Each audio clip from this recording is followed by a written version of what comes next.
I press as close as possible to the sandstone wall of the ravine, trying to shove my whole body into the narrow strip of shade on the rising slope. A few feet below, Rai does the same, pulling the canteen of water from the pack strapped to her thigh, loosening the atakafu cloth covering her mouth and nose, and sipping slowly.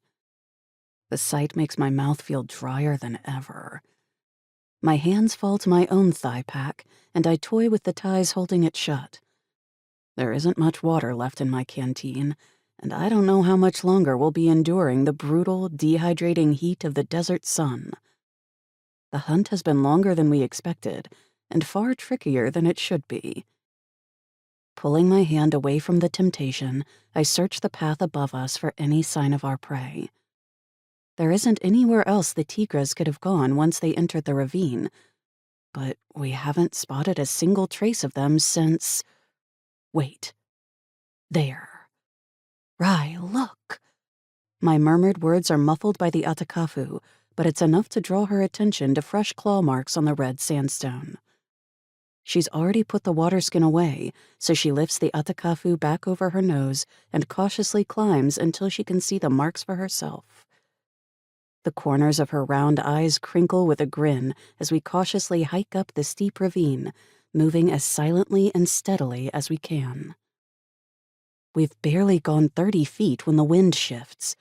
The gust presses my tunic tight against my body and nearly rips my hood off.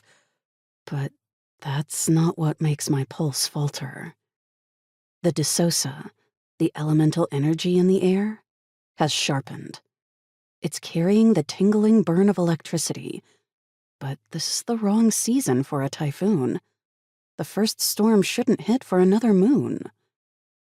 Do you feel that? I don't look at Rai, keeping my eyes on the sky instead. No, what? Khya! She tries to grab my ankle when I turn away from the narrow path. I pull myself up the wall of the ravine instead. What are you doing? Trying to figure out why the desosa just changed. Shifting my weight and ignoring a sharp rock that cuts into my bare feet, I look for a handhold that will get me to the top of this wall. I need to see the horizon. Rotten, obstinate, idiotic desosa mages, Rai grumbles as she follows me up the wall. You're a desosa mage.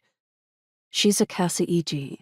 She uses the ambient energy surrounding us for her fire magic just as much as I use it for my wards. Rai grunts. You know I can't feel it like you can. Then you'll have to shut up and trust me, won't you? I place my feet carefully to avoid disturbing loose rocks. If the tigres are closer than we think, attracting their attention could be deadly.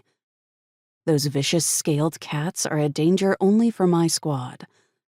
If I'm right, what's rolling in off the northern sea will threaten every man, woman, ebit, and child in the city.